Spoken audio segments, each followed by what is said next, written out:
So I just charged my pencil,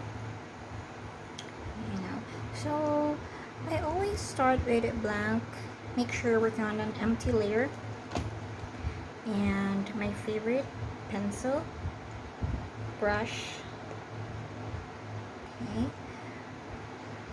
so I start with a sketch, an initial sketch, nothing perfect or definite, okay, just to get the general shape of the fish. So I always start it like this, and I'm always comfortable using a pencil brush because it really resembles the real pencil that you use on paper. So I'm used to drawing with pencils on paper, so making it feel as if I'm working on paper, even if I'm on a tablet, makes it easy, somewhat close to the real thing. Okay, so this is the fish. Okay, and I will use this as my guide next. So I'm working on another layer on top of it. Now I'm gonna color drop the lightest shade that I can find. So you see there's a dark orange in there and the yellow. Okay, when you color drop, you click on this button here, click, and then drag it. Click. Let's do it again. Click, and you'll see this round thing that you can drag around and around the screen that you want to pick colors from. So from the fish, I'm going to be choosing that light yellow shade. Now I'm going to use the wet acrylic brush. So again, this is one of my most used brushes on Procreate. I just like the painterly feel of it. Nothing, you see those strokes? I really like it, personally like it. So I'm just gonna color it in. And then, so I'm carefully minding the light parts on the fish. So I'm gonna pick again the next, just a bit orangey tone. As you can see, the fish has varied tones on its body, so I'm gonna make sure we have that similar to it.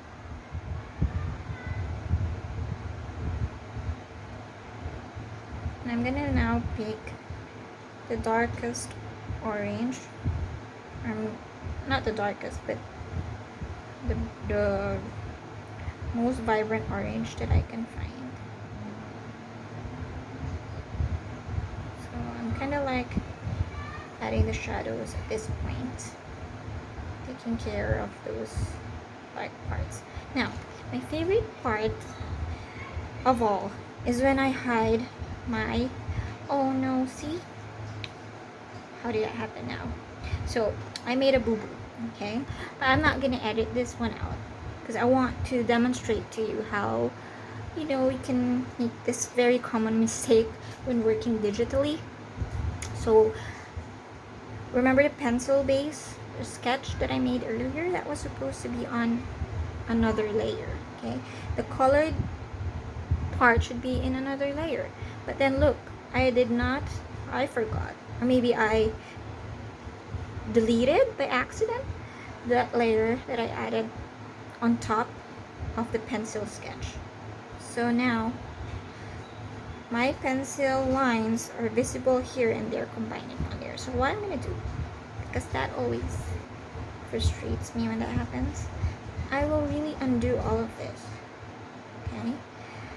Because it's easy to color that part, it's not that big of a deal. So what I'm gonna do is add a layer. See, so I added a layer on top of the pencil sketch.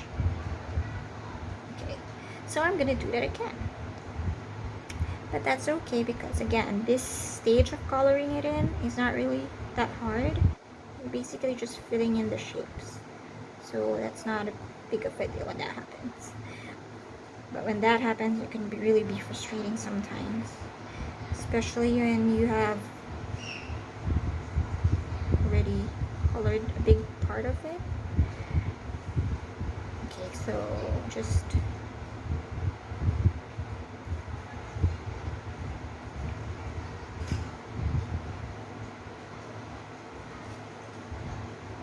I'm just mixing the colors.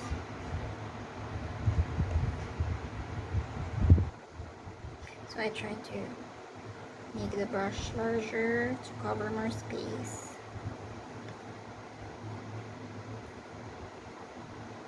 Okay, so here's the part that I love. Let's go back to that. So after I've colored it in, I am now gonna delete the underlayer. See? I'm gonna do that again to show you. Okay, so here's my fish with a messy pencil sketch underneath. When I delete that underlayer, it makes it so fun to now kind of polish the edges of it with my favorite pencil brush.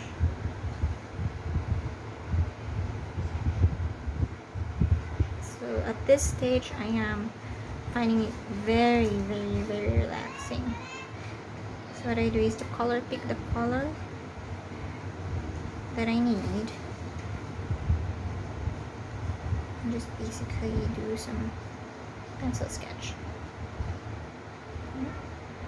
Color pick. So at this point, if I say I want to add more details to the tail part, I will have to color pick that and then adjust the value. I always use the classic mode to adjust my values. So I'm just gonna make it darker. See how it goes darker? And sometimes I move it to the right to still make it look vibrant. And just color it in or add the details of the fish.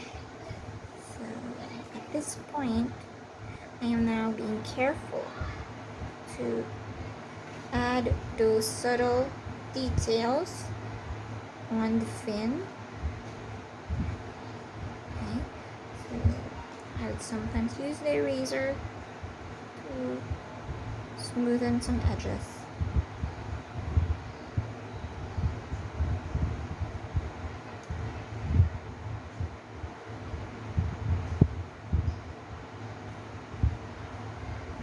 I'm still on my pencil mode here. So my orange is a bit darker, I think, than the base. So now I can easily add those lines on it.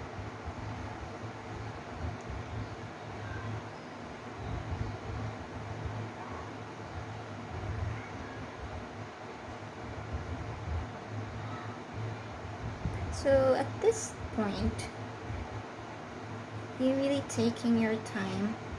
I am being careful adding these details. So here's the eye, and it has a yellow highlight around the eye. And then I'd sometimes use another type of brush, fill texture brush, but that's another favorite brush that I use. You can look closely, it adds so much texture to it. So I like to add that on the edges, just to, you know, I'm really aiming for painterly style here, like nothing exact. I like those textures to show. You know what I'm just realizing? It's hard to draw when you're talking or explaining stuff through a video tutorial like this.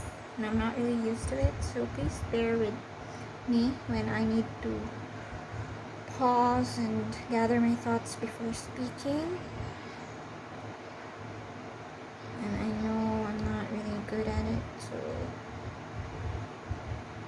Please bear with me. Okay. Okay, so sometimes I zoom in the photo reference just to see those tiny textures and details that I may miss if it's too far. So you can also make that picture bigger. So I saw that it has scales.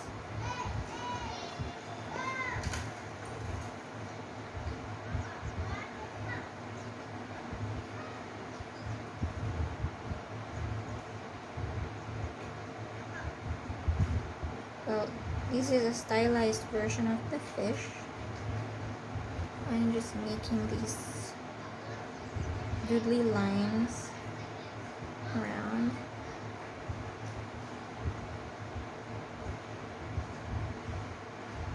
Nothing there. And to add more vibrancy to the fish, I'm gonna add a darker shade of yellow.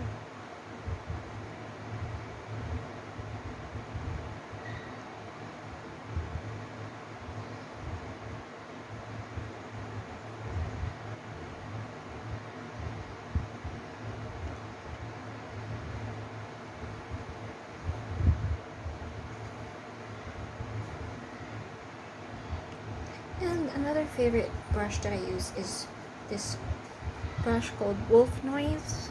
I think it's from one of those brushes that you can buy for a price. I'm not sure which pack it belongs to, but let me check. I think it's from Storybook Studio. Yeah, Wolf Noise is from Storybook Studio. I forgot the name of the creator, but I will definitely include that in the details in the caption. You can also look that up. Oh, I'm also using pencils from Vivi Pencil Pack, or Vivi Brush Pack. So again, these are brushes that you can purchase from online stores. Gumroad, Creative Market, those are some of the shops where I get brushes from. So yeah, the Wolf Noise adds so much character to see. It's almost like vintage style,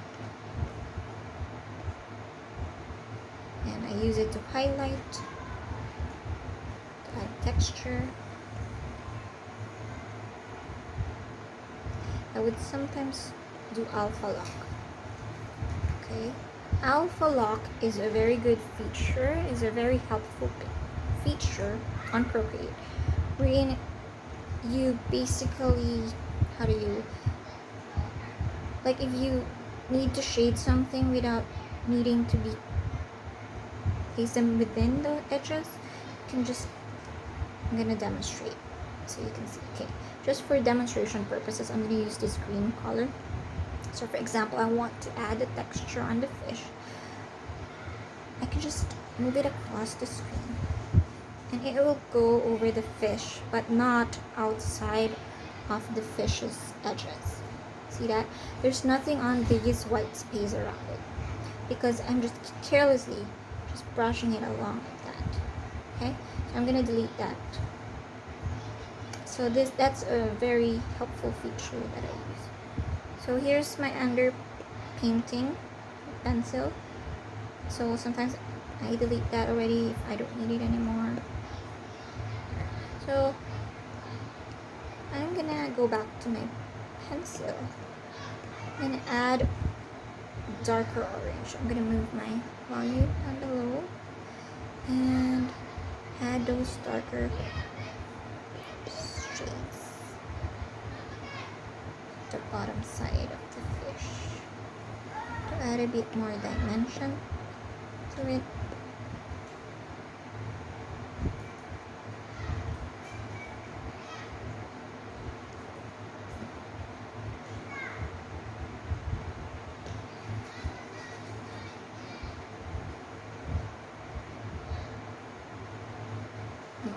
check for the yellow parts.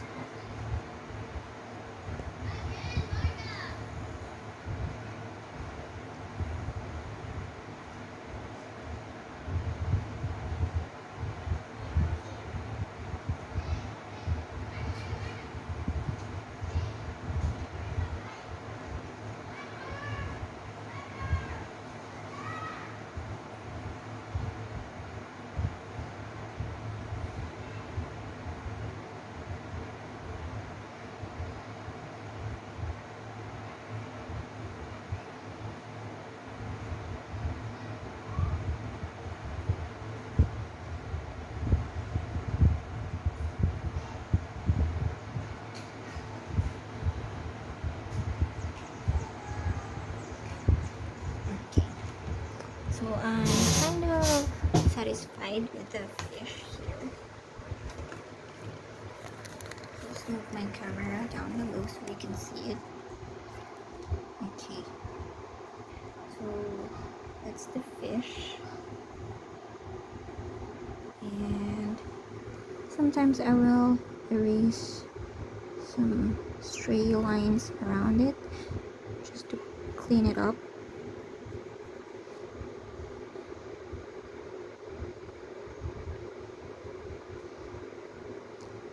So this part you need to have steady hands to erase those parts. Okay. Alright, so that's the fish.